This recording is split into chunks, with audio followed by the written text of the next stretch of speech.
அனைவருக்கும் அன்பு வணக்கம் நண்பர்களே. எல்லோரும் நலமாயிருப்பீர்கள் என்று நம்புகிறேன். டே 0 அப்படின்னா என்ன? டே 0னா வாட்டர் இல்லாமல் பைப்பை திறந்தா எந்த வீட்டுக்கும் வாட்டர் கிடைக்காம இருக்கிற சுச்சுவேஷனை தான் நம்ம டே 0ன்னு சொல்கிறோம். அதாவது ஏரிகள், குளங்கள், நீர் ஆதாரங்கள் அத்தனையும் வற்றி போய் குடிக்க தண்ணி இல்லாமல் கஷ்டப்படுற சுச்சுவேஷன். சரி, இந்தியா இதனால் அஃபெக்ட் ஆக போகுதா? யூஎன் இந்தியாவை வார்ன் பண்ணியிருக்காங்களா? இதை ப்ரிவெண்ட் பண்ணுறதுக்கு பாசிபிலிட்டிஸ் இருக்கா?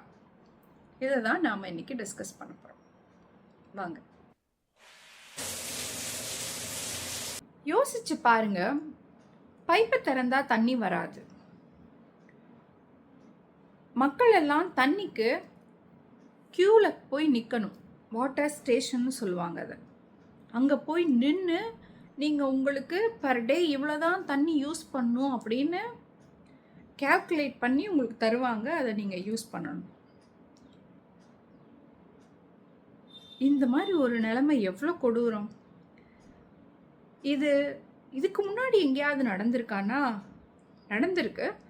சவுத் ஆஃப்ரிக்காவில் 2018 கேப் டவுன் அப்படிங்கிற சிட்டியில் டே 0க்கான இண்டிகேஷன் கொடுக்கப்பட்டு almost 2 to 3 months if I am not wrong, அவங்க பயங்கரமாக பக்காவாக பிளான் பண்ணி ஒர்க் பண்ணி டே 0லேருந்து ஓவர் கம் பண்ணி வந்தாங்க. நான் லிட்ரலாக அதை எக்ஸ்பீரியன்ஸ் பண்ணேன். Because I was there that time in Cape Town. நாங்களும் அங்கே தான் இருந்தோம், கேப் டவுன் சிட்டியில். ஸோ என்ன பண்ணினாங்கன்னா, ஒரு சர்டைன் டைம் பீரியடுக்கு வாட்டர் வராது. அவங்க பிளாக் பண்ணி வச்சுருப்பாங்க, லைக் 2 hours இன் அ டே. அது ஒரு பெரிய இஷ்யூ இல்லைல்ல, பட் வேர்ல்டு வைட் அது ஒரு பெரிய இஷ்யூவாக பேசப்பட்டுச்சு. உங்களுக்கு தெரியுமா நண்பர்களே, கேப் டவுனில் கிரவுண்ட் வாட்டர், வீட்டுக்கு வீடு நாம் இங்கே கிரவுண்ட் வாட்டர் போர்வெல் வச்சுருக்கோம்ல, அந்த மாதிரி சிஸ்டம் அங்கே கிடையாது. அவங்க முற்றிலும் நம்பி இருக்கிறது இயற்கை நீர் ஆதாரங்களைத்தான். எவ்வளோ நல்ல விஷயம் இல்லை? ஏகப்பட்ட ஏரி குளங்களை அவங்க அமைச்சிருக்காங்க. அவங்க விவசாயத்துக்கு கூட மழை நீரை தான் பயன்படுத்துகிறாங்க. நிலத்தடி நீரை யூஸ் பண்ணாத அவங்களுக்கே இந்த சுச்சுவேஷன்னா, சென்னை மாதிரியான, பெங்களூர் மாதிரியான, டெல்லி மாதிரியான பெருநகரங்களில் இங்கே வீட்டுக்கு வீடு போர் வச்சுருக்கிறோம். நாம் நிலத்தடி நீரை மொத்தமாக காலி பண்ணிகிட்ருக்கோம்.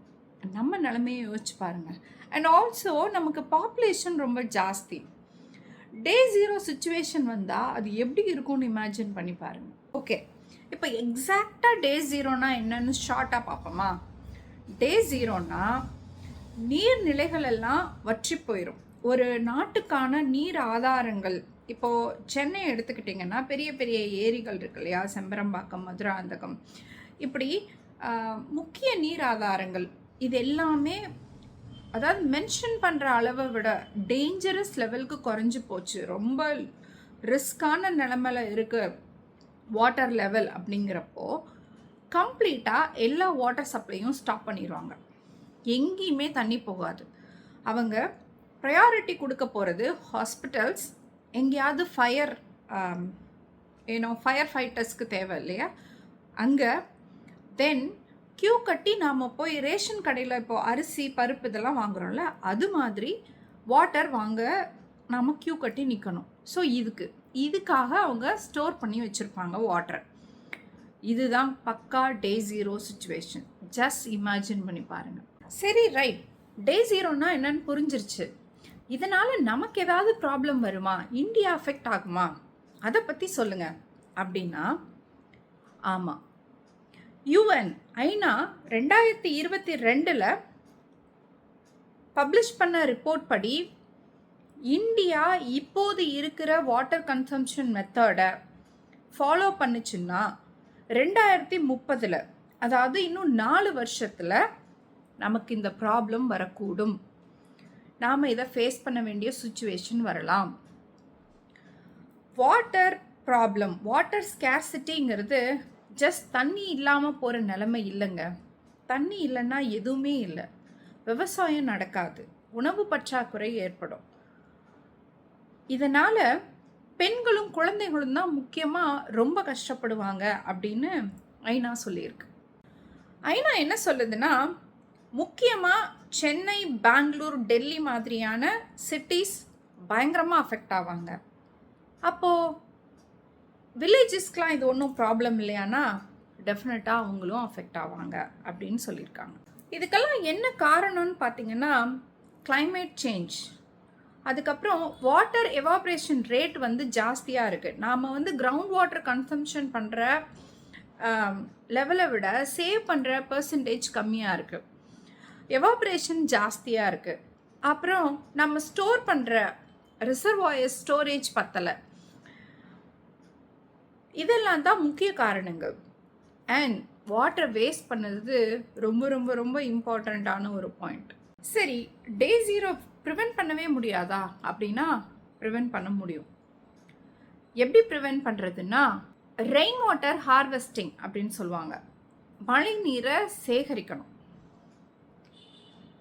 கழிவு நீரை சுத்திகரிக்கணும், ஐ மீன் ரீசைக்கிளிங், சுத்திகரித்து யூஸ் பண்ணணும். இப்போ நிறைய ஐடி சென்டரில் எல்லாம் கூட நீங்கள் பார்த்துருப்பீங்க.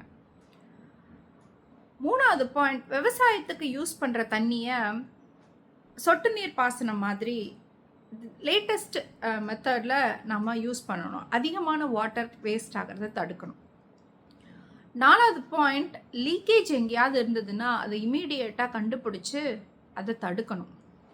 கிரவுண்ட் வாட்டர் ரீசார்ஜ், மழைநீர் சேகரிப்பு திட்டம் அப்படின்னு ஒன்று அமல்படுத்தினாங்க இல்லையா, அதை இன்னொரு வாட்டி நாம் ரீகன்சிடர் பண்ணணும். கடைசி பாயிண்ட், கிளைமேட் சேஞ்சஸ்க்கு ஏற்ற மாதிரி வாட்டர் மேனேஜ்மெண்ட்டை எப்படி வச்சுக்கிறதுங்கிறதுக்கான பிளானிங்கை பண்ணணும். இதெல்லாம் பண்ணணுன்னா டே 0 கட்டாயம் தள்ளி போட முடியும், தவிர்க்க முடியும். சிம்பிள்ங்க. பைப்பை திறந்தா தண்ணி வருது, ஆனால் பைப்பிலேருந்து தண்ணி வரலை அப்படிங்கிறத நம்ம புரிஞ்சுக்கணும். நான் கேப்டவுனில் எல்லா இடத்துலையும் அந்த போஸ்ட்டை பார்த்தேன். அவங்க ஐடி ஆஃபீஸ்லேருந்து, சூப்பர் மார்க்கெட்ஸ்லேருந்து, நீங்கள் எங்கே போனாலும் அதுக்கான அலர்ட் மெசேஜ் அவங்க போட்டிருப்பாங்க. Water is not directly coming from tap அப்படின்னா அது கடல் நீர், மற்ற நீரெல்லாம் எவாபரேட் ஆகி மழையாக திருப்பி பொழிஞ்சு ஆறாக ஓடி அப்படி தானே நமக்கு கிடைக்குது. ஸோ அந்த நன்னீரை நம்ம பத்திரமாக பாதுகாப்பாக சேவ் பண்ணி விவசாயத்துக்கும் நம்மளோட யூஸ்க்கும் பயன்படுத்தணும். அந்த பொறுப்பு கவர்மெண்ட்டுக்கும் இருக்குது, பொதுமக்களாகிய நமக்கும் இருக்குது. இந்த தகவல் உங்களுக்கு பயனுள்ளதாக இருக்கும்னு நான் நம்புகிறேன். மற்றும் ஒரு சிறந்த பதிவோடு உங்களை நான் மீண்டும் சந்திக்கிறேன். நன்றி.